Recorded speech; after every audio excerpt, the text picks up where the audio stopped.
Çocuklar yine daha çok şey yapıyor. Heyecanlanıyorlar yine. O zaman dönmek istiyor, onlara dönmek istiyor.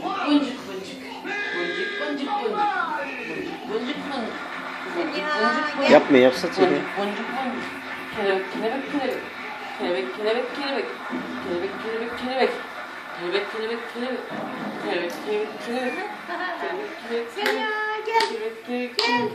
Kelebek, kelebek, kelebek. Kelebek, kelebek, kelebek. Gelecek ay. Hadi kızım. Hadi kızım dön bakayım. Hadi. Hadi kızım. Hadi dön kızım.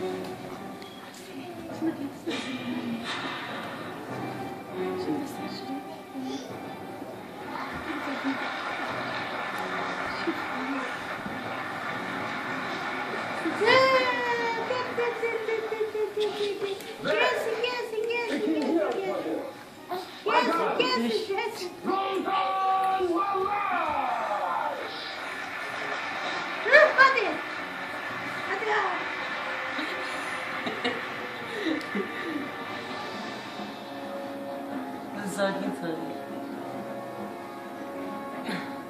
Kalk.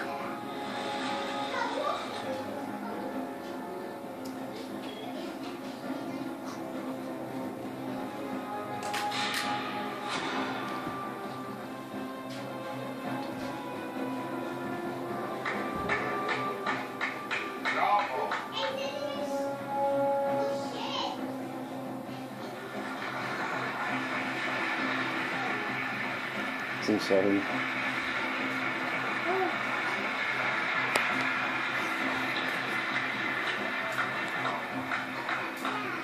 Arabanız okçuyu buldunuz galiba. Mükemmel.